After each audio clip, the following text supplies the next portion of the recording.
Entonces, eso pueden ser convulsiones neonatales, también no como útiles, sino es que obviamente el niño está convulsionando, pero no hace movimientos de extremidades como tal.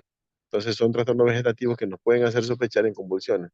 Obviamente, como lo dijo el compañero, su compañero, las convulsiones deben ser evidenciadas por electroencefalograma. El tema está que es difícil tener también el estudio, al menos nosotros en la unidad tenemos que es un video electroencefalograma, que es el convencional, de los canales completos. Y lo ideal es que tengamos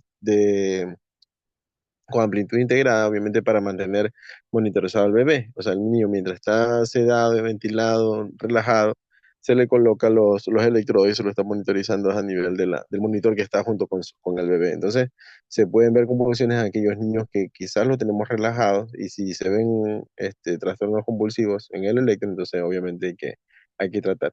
Ahora, si el niño hace evidencia de convulsiones como tal, no hay duda que eso es obviamente convulsión hasta realizar el electroencefalograma, pero tampoco vamos a retrasar el tratamiento hasta esperar el electro. O sea, ese paciente, si le vemos con movimientos convulsivos, hay que tratar.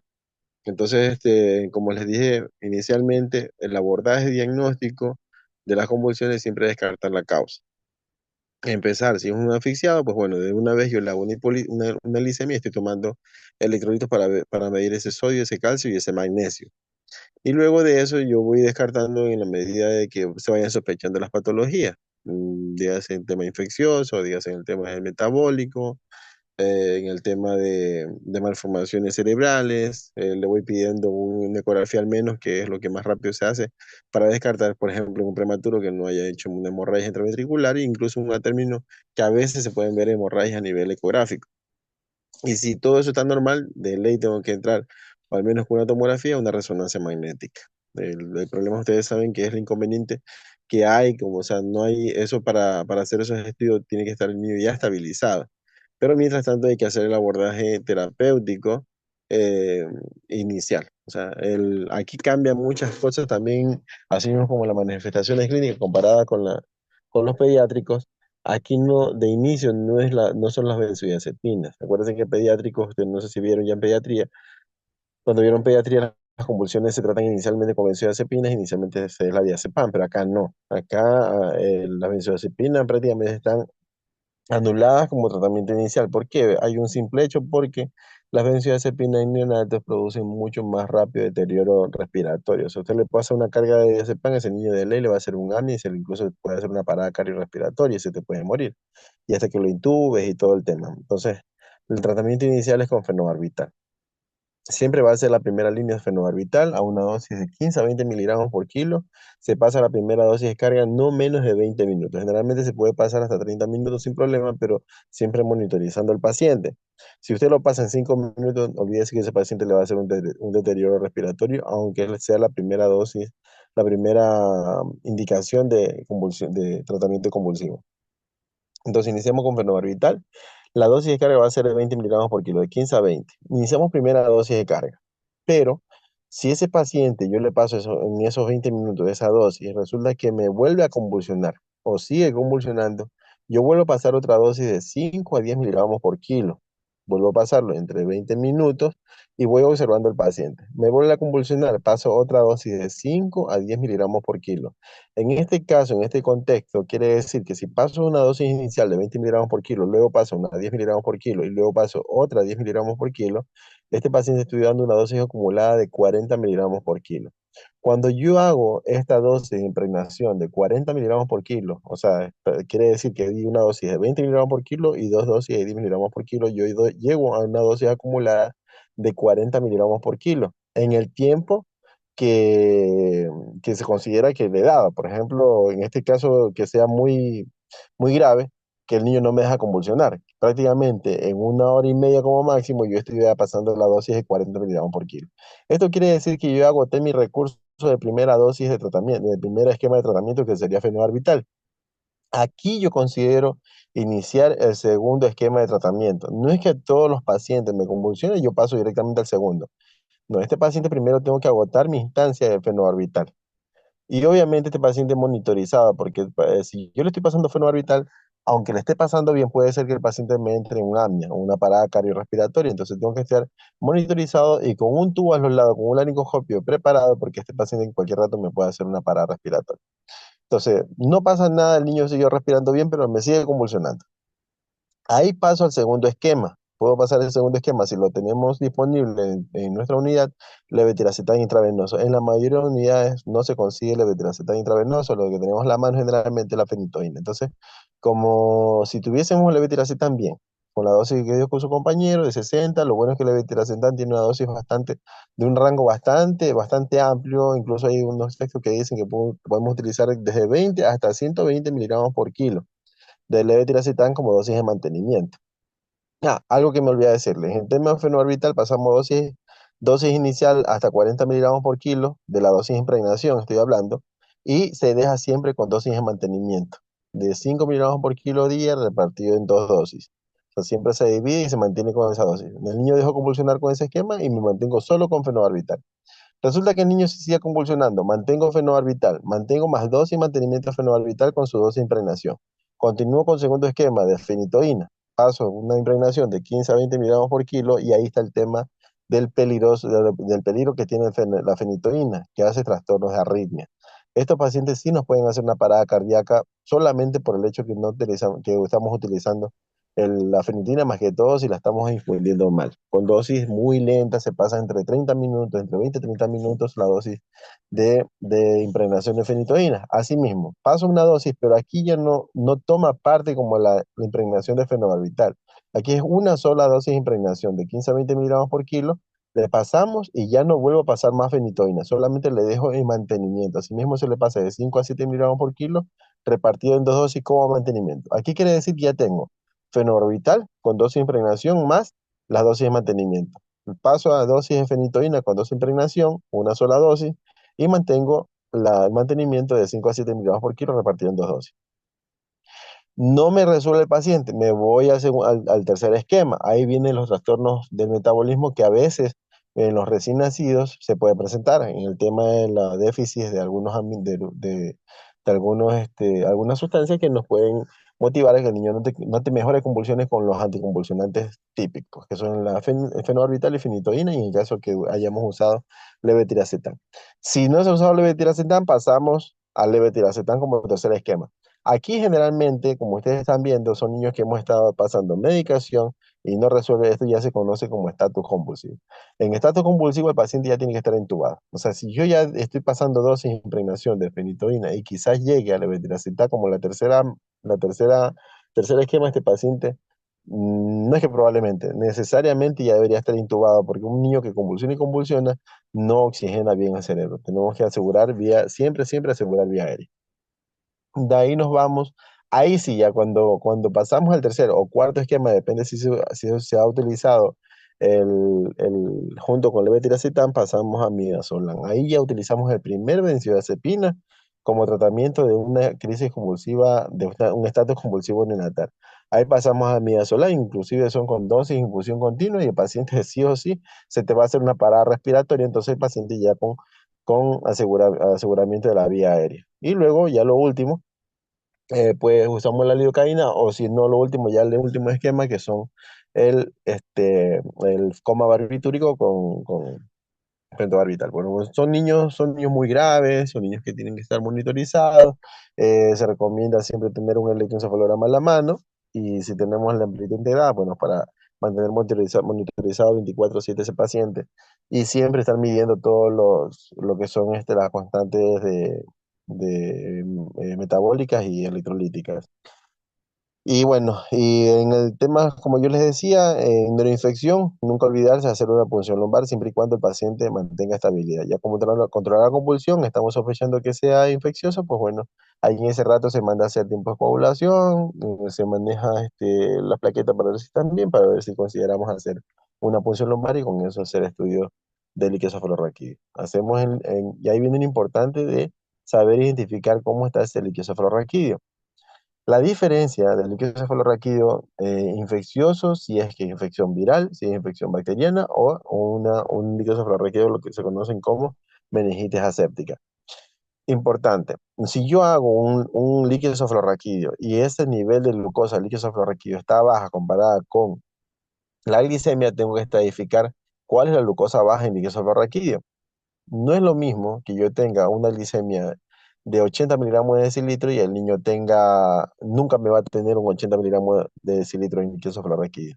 Acuérdense en esto siempre, el nivel de glucosa del líquido cefalorraquídeo es el tercio de la glicemia. Es decir, si el paciente tiene glicemia de 90 miligramos de decilitro, quiere decir que el líquido cefalorraquídeo debería estar más o menos en 30.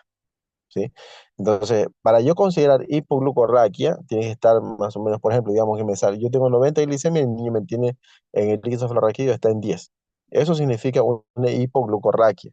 Eso quiere decir que hay consumo de glucosa a nivel del líquido cefalorraquídeo. Ahora, yo pensando, ¿qué me hace consumir la glucosa en el líquido cefalorraquídeo? Por ejemplo, exceso de leucocitos, exceso de bacterias. Entonces, cuando hay infección bacteriana en el líquido cefalorraquídeo, cuando hay infección en bacterias en el líquido cefalorraquídeo, la glucosa generalmente está baja. Hay hipoglucorraquia.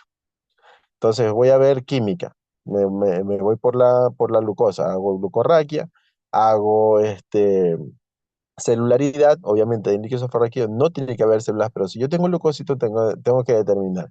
Esos leucocitos que son monomorfos o polimorfos, polimorfos nucleados. Si son predominio polimorfos nucleados, me oriento por una infección bacteriana. Si son predominio monomorfos, me oriento por una infección viral. Ahí entra el tema del herpes, entra el tema del citomegalovirus, etcétera, todos los virus. Y lo otro importante son las proteínas. Las proteínas del líquido cefalorraquídeo, entre más altas la proteína, generalmente se relacionan con infecciones bacterianas. Si están normal o bajas, eso se orienta a una infección viral. Eso es súper importante en el tema de la estadificación, la clasificación de la tanto citoquímico y citología en lo que es citología y química del líquido cefalorraquídeo. La diferencia entre si es bacteriana o viral. Y cuando son infecciones asépticas, por ejemplo, no es que quiera decir que no hay bacterias, pero la meningitis tuberculosa generalmente no te da tantos cambios. Pueden ser que no encuentren celularidad, pero dentro sí este, hay el bacilo de tuberculosis, que es el de Koch. Eso obviamente se identifica por los medios de cultivo específicos que no son los cultivos convencionales, que son cultivos de bacterias. Y lo otro que se puede mandar a hacer son para identificar virus, que son los cultivos especiales en tiempo real para el virus que estamos pensando. Es decir, por ejemplo, si yo pienso que es un citomegalovirus, encontré calcificaciones periventriculares, yo me oriento que es un citomegalovirus. Entonces mando a cultivar, hago PCR en tiempo real para citomegalovirus o para el virus esté pensando que está causando la meningitis en este paciente, que son las causas de convulsiones natales tipo infecciosas.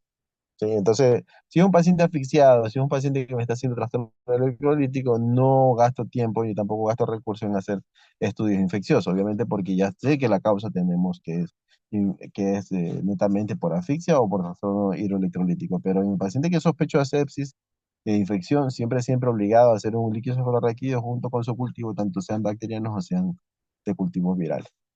¿No estaríamos claros con eso? Espero, porfa, que este tema es súper importante porque son temas que ustedes lo van a ver en su práctica diaria y de ley le van a tocar cuando estén recibiendo pacientes o estén viendo pacientes en un centro de salud. Generalmente son niños que se te complican, lo primero que te va a llegar es a la unidad más cercana. O sea, la mamá te va a decir, el niño ve como convulsión, no.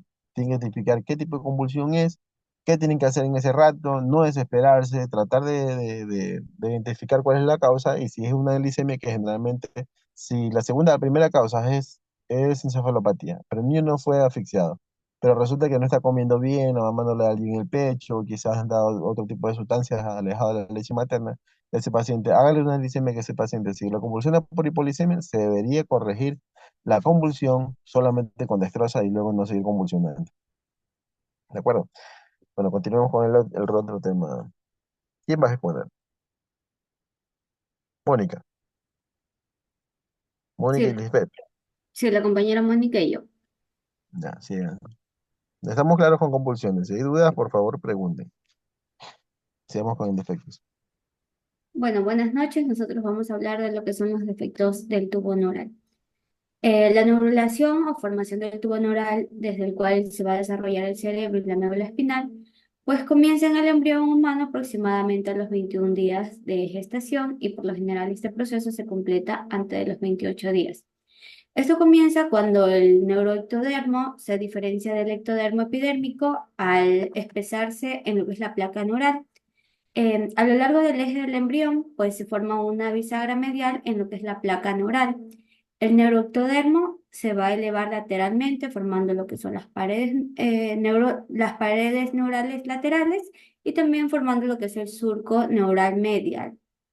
Estas paredes, pues prácticamente se van a elevar, se abrazan en lo que es el surco neural y eventualmente, pues se funcionan dorsalmente, dando lugar a lo que vendría a ser ya el tubo neural y comenzando en lo que es la región cervical y extendiéndose craneal y caudalmente.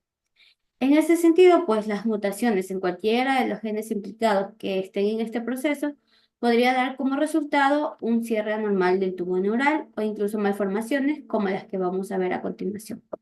Siguiente diapositiva. Ya, dentro de los tipos de defectos del tubo neural, pues vamos a clasificarlos en dos grupos para un mejor entendimiento. Vamos a tener los defectos primarios y los defectos secundarios. En ese primer grupo, pues constituyen la mayoría de los defectos y también menciona que pueden deberse a un defecto primario del cierre del tubo o también a la ruptura del tubo neural ya cerrado a los 18 o 25 días de la gestación.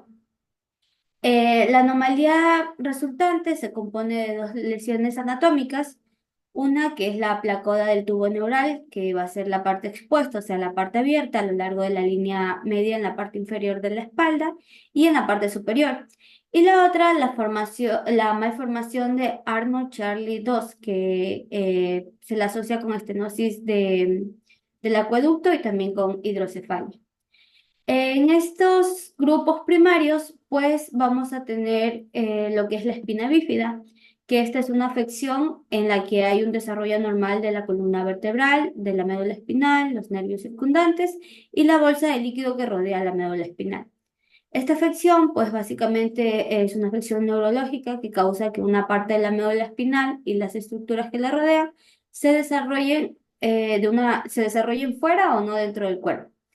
En lo que es la espina bífida, pues podemos encontrar una clasificación, como por ejemplo la espina bífida oculta, que forma la espina bífida de manera leve en la médula espinal y las estructuras que la rodean, pues se van a encontrar dentro del cuerpo.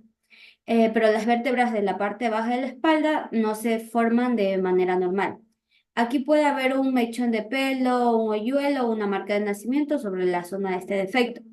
También encontramos los que son los mielomeningocele, que es el defecto primario más frecuente del tubo neural y comprende una evaginación sacular de elementos neuronales, generalmente a través de un defecto en el hueso y en los tejidos blandos de las regiones posteriores dorsales, también de las regiones sacras y lumbar.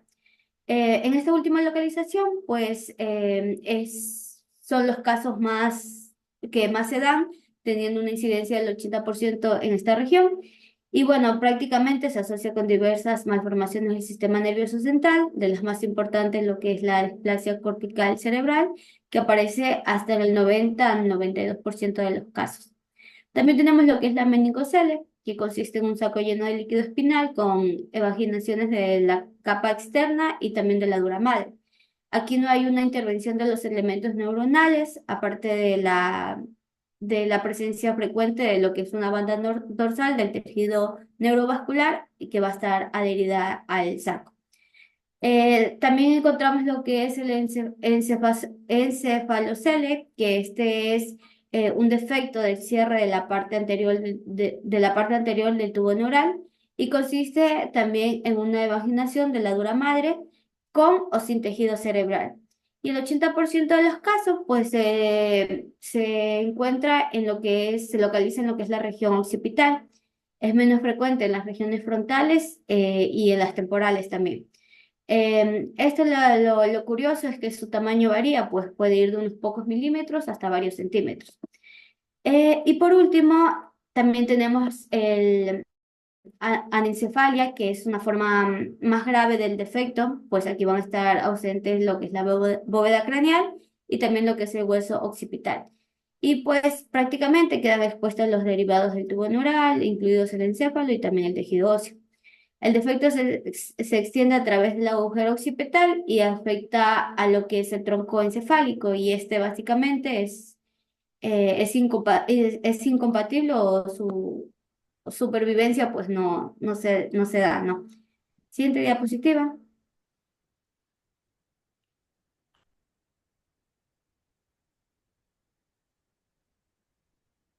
Ya. Tenemos los defectos secundarios, que el 5% de los defectos del tubo neural es consecuencia de un desarrollo anómalo de los segmentos sacroinferiores o de los coccigios durante lo que es la neurulación secundaria. Lo que provoca en sí son defectos primariamente en lo que es la zona raquidial lumbrosacra y estas lesiones suelen ser heterogéneas y se asocian rara vez con hidrocefalia o malformaciones de Chiari-2 y la piel que la cubre, pues por lo general está intacta. Aquí encontré lo que es la lipomeningocele, que es una masa lipomatosa que suele localizarse en las regiones lumbar o también en las regiones sacras. Y en ocasión suele estar fuera de la línea media, cubierta típicamente por todas las capas de la piel. El tejido adiposo pues se extiende con frecuencia a través de lo que es el defecto, yéndose hacia la parte inferior de la columna y de la dura madre, y se adhiere ampliamente a la médula espinal y a las raíces nerviosas. En cuanto a lo que son las etiologías, pues en sí se desconoce la causa exacta del fallo del cierre del tubo neural, pero se han implicado varios factores, como por ejemplo deficiencia de ácido fólico, ingesta materna de anticonvulsivos como la carbamazepina o el ácido valproico, también antagonistas del ácido fólico como aminopterina o algunos fármacos que se emplean en la malaria. Aparte de eso, se asocia a otros factores como la diabetes materna, las influencias nocivas como por ejemplo la exposición prenatal a los rayos X, la hipotermia materna y bueno, lo que sí se estudia bastante es que el componente genético pues está respaldado por las concordancias en el defecto del tubo neural, en gemelos monocigóticos y también en la mayor incidencia de lo que es la consanguinidad con los antecedentes familiares. Puede haber defectos del tubo neural en procesos como trisonomías 13 y 18, la triploidia y el síndrome de Meckel. Su prevención, pues básicamente se han hecho varios estudios donde arrojan resultados, bueno, donde se estudia precisamente lo que es la administración prenatal de preparados multivitamínicos para la prevención secundaria de efectos del tubo neural en las madres que ya han tenido hijos afectados. Y también se lo estudian en madres sin hijos afectados. Y estos estudios han demostrado que en un 50 a 70% pues se reducen las tasas de incidencias de estos defectos en hijos de mujeres que reciben preparados multivitamínicos durante al menos 3 meses antes de la concepción y por lo menos un mes en el primer mes de embarazo. Incluso el Centro de Prevención, de Control y Prevención de Enfermedades del Servicio de la Salud Pública de los Estados Unidos, pues recomiendan que toda mujer que esté en edad fértil eh, y pueda quedar embarazada, pues tome 0,4 miligramos al día de ácido fólico para reducir el riesgo de afectación del feto y otros defectos, pues, del tubo neural, como ya vi. Siguiente diapositiva. En su diagnóstico, pues vamos a enfocar en dos puntos, el postnatal y también el prenatal. El prenatal, al combinar lo que es la determinación del nivel alfa-betoproteína en el suero materno y también la ecografía prenatal, así como la exposición fetal rápida a la resonancia magnética, los valores de la alfa-proteína y de la acetilcolinesterasa en el líquido amniótico, cuando esto se lo indique, pues básicamente se logra mejorar considerablemente la capacidad de obtener un diagnóstico prenatal y diferenciar entre los defectos que se pueden presentar, ¿no? El diagnóstico ecográfico por visualizaciones directas del defecto raquídeo a través de signos indirectos en relación con malformaciones de Arnold-Chiari tiene una sensibilidad superior al 92%. En lo que son las malformaciones de Chiari, pues aquí, como vemos en la diapositiva, se muestra el signo de plátano o aplanamiento del cerebro. Y una anomalía transitoria del hueso frontal se lo va a ver como un signo de limón, como podemos ver ahí en la diapositiva. La ecografía también puede evidenciar el nivel de determinación de la médula normal y la placada, y lo que es la resonancia magnética prenatal, pues en sí nos va a ayudar mucho a definir lo que es el defecto con mayor precisión. Resulta difícil determinar el pronóstico basándose en una ecografía prenatal, excepto en los casos donde ya es evidente encefalocelia o también la anencefalia. En cuanto a lo que es el diagnóstico postnatal, pues excepto en algunos defectos secundarios del tubo neural, la mayoría y en especial lo que es el mielomeningocele son evidentes al nacimiento. En ocasiones puede haber confusión con masas saculares que por lo general, bueno, se localizan en la parte baja del sacro, que pueden como que confundir el diagnóstico, pero por lo general ya se lo tiene antes del nacimiento, ¿no? Siguiente diapositiva. Bueno, su valoración. La valoración sí va a tener varios puntos. Todo va a comenzar, como sabemos, con la historia. Debe obtenerse esta de forma detallada, preguntar sobre los antecedentes de anomalías congénitas o síndromes malformativos que hay en la familia de la pareja. Se debe indagar la presencia de cualquiera de los factores de riesgo ya mencionados. Incluso ver qué medicamentos ha estado tomando la madre durante el primer trimestre de embarazo o si esta sufre de diabetes, ¿no? Ahí vamos a pasar a lo que es la exploración física, que esta debe ser muy completa, comenzando por lo que es la espalda. Hay que inspeccionar el defecto, observar si existe fuga de líquido. Aquí se debe, bueno, se recomienda que se utilicen guantes de gomas y no de látex para palpar el saco reexhumante y se deben anotar la localización, la forma, el tamaño del defecto, así como también se debe anotar el tamaño del defecto cutáneo o de la piel delgada, como que va a estar como en forma de pergamino. Aunque guarda poca relación con el tamaño del saco, pero bueno, es importante todo dato relevante que se encuentre en el momento de la palpación, de la inspección. Con frecuencia el saco está desinflado, arrugado. Es importante también observar lo que son las curvaturas de la columna, la presencia de gibosidad ósea bajo el defecto, etcétera, etcétera. Ver si la lesión es cerrada, pues aquí hay que tener más precisión. Y de ahí vamos a pasar a lo que es la cabeza. Hay que medir el perímetro cefálico, anotarlo diariamente hasta que el paciente esté estable tras realizar la cirugía. Al nacer, algunos niños presentan macrocefalia a causa de la hidrocefalia, otros que son los de mayor número, pues desarrollan hidrocefalia después de cerrar el defecto en lo que es la espalda. La ecografía es útil para valorar el tamaño ventricular, para valorar lo que es la presión intracraneal, hay que palpar mencionaba palpar la fontanela anterior e inclinar la cabeza y el torso del niño hacia adelante hasta que la porción media de la fontanela quede pues plana, ¿no? Las fontanelas pueden ser muy grandes con los huesos del cráneo ampliamente separados. También es importante valorar los ojos. Son frecuentes las anomalías de movimientos conjugados oculares con esotropías, esoforias y paredes del nervio motor ocular externo.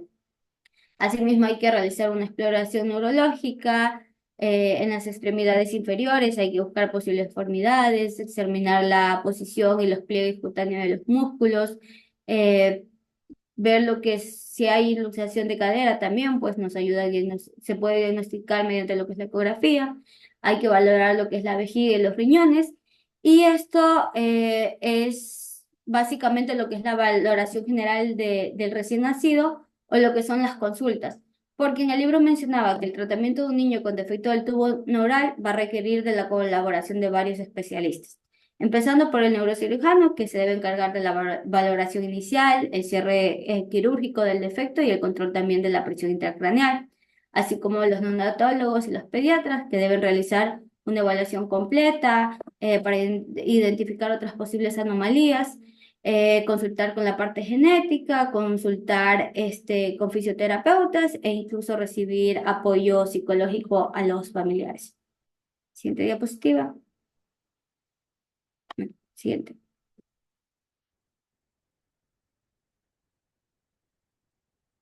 Bueno, respecto al tratamiento, tenemos el tratamiento primero, la cirugía fetal, donde se encuentra que la corrección intrauterina del meningocele ha demostrado ser más efectiva en la cirugía postnatal que en la mejora del desarrollo físico y también en la motricidad de los niños. Aunque este procedimiento ofrece mejores resultados, los riesgos como es el parto pretérmino y la rotura uterina deben ser evaluados por los padres y los médicos antes de tomar esta decisión. En cuanto a la cirugía perinatal, tenemos que la cesárea, realizada antes de que inicie el parto espontáneo, ayuda a prevenir la rotura del saco meningio, lo que a su vez va a reducir las complicaciones neurológicas, las cuales van a estar asociadas al meningocele. Esto de aquí lo que va a dar como resultado es mejorar el pronóstico del niño, minimizando los posibles daños durante el parto y optimizando las condiciones para una cirugía posterior. Siguiente diapositiva. En cuanto al tratamiento preoperatorio, tenemos como primer punto a la neurología. En la neurología, bueno, van a haber 3 puntos. Tenemos como primero atención a la placoda, malformación de Chiari-2 y convulsiones. En la atención de la placoda, tenemos que dado que este saco meningio es extremadamente frágil al nacer, la colocación de una gasa estéril humedecida va a ser crucial para evitar infecciones y lesiones tissulares por deshidratación. Esta intervención va a reducir lo que es el riesgo de complicaciones ante una cirugía reparativa. En la malformación de Chiari-2, tenemos que la ecografía craneal es fundamental para detectar malformaciones cerebrales como la hidrocefalia, que esta de aquí puede causar presión intracraneal elevada y hernias cerebelosas si no se trata en un tiempo adecuado, por lo cual el diagnóstico temprano va a permitir una intervención más efectiva. También tenemos las convulsiones. Los niños con meningocele van a tener un riesgo elevado de convulsiones debido a las malformaciones cerebrales que van a estar asociadas, lo cual puede afectar su desarrollo neurológico. Aquí se menciona que el control médico ayuda a reducir las crisis y a mejorar la calidad de vida. Siguiente diapositiva. Como segundo punto tenemos a las enfermedades infecciosas. En esta aquí se van a administrar antibióticos por vía intravenosa. Tenemos ampicilina y gentamicina para reducir los riesgos de meningitis, en particular la que es causada por el estreptococo del grupo B. En cuanto a los recién nacidos con defectos de cierre del tubo neural, estos aquí pueden recibir una inoculación masiva con bacterias directamente al sistema nervioso en el momento de el parto vaginal o incluso intraútero en caso de que haya una rotura prematura de membranas. Se destaca en esta parte que la meningitis es una complicación que particularmente se da. En el tercer punto tenemos a los líquidos y nutrición. Al cubrir al cubrir la lesión con un apósito plástico, se van a minimizar las pérdidas insensibles de líquidos, por lo cual esto de aquí suele ser suficiente la suroterapia estándar de mantenimiento. Siguiente diapositiva. En cuanto al tratamiento urológico y renal, tenemos que va a estar indicado el sondaje intermitente estéril para de esta manera valorar la presencia de residuos postmiccional hasta que se evalúe lo que es la función urológica y la función renal. Y si el patrón miccional va a ser es anormal, es importante aquí determinar si se debe a un vaciado normal de la vejiga o una función renal o ambas. En este caso, los valores de creatinina sérica van a ser útiles para realizar esta distinción.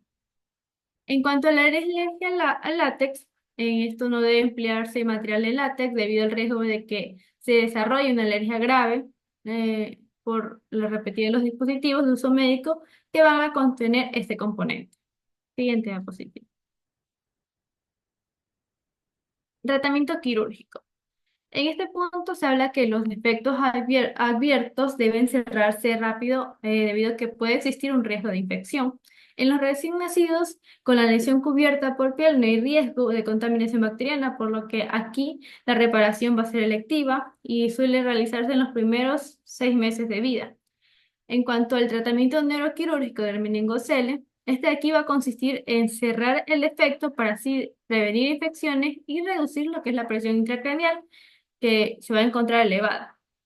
Y también en este caso se va a recomendar cerrar el defecto dentro de las primeras 24 a 48 horas de vida para de esta manera minimizar los riesgos. En cuanto al tratamiento de la hidrocefalia, se encuentra que si la presencia de líquido parece poner en riesgo lo que es la integridad del suelo cutáneo, en este de aquí, durante la operación puede realizarse una derivación ventricular o un drenaje ventricular externo temporal. En esta combinación de procedimientos se los utiliza para evitar la necesidad de derivaciones en los niños con meningocele que van a requerir un tratamiento hidrocefalia. Siguiente diapositiva. En el tratamiento postoperatorio, bueno, aquí vamos a encontrar algunos puntos. Como primero se va a encontrar la neurología. El niño debe permanecer en decúbito prono o de lado mientras cicatriza la herida. Debe medirse el perímetro craneal a diario, en especial en los niños que no se ha colocado una derivación. En la posición, bueno, como lo mencioné, debe estar en decúbito prono. En las imágenes postquirúrgicas, aquí se van a realizar una resonancia magnética, craneal, espinal tras la cirugía, incluso si no existieran signos de hidrocefalia. Las discapacidades y pruebas, pues se pueden presentar discapacidades sensitivas como estrabismo relacionado a la malformación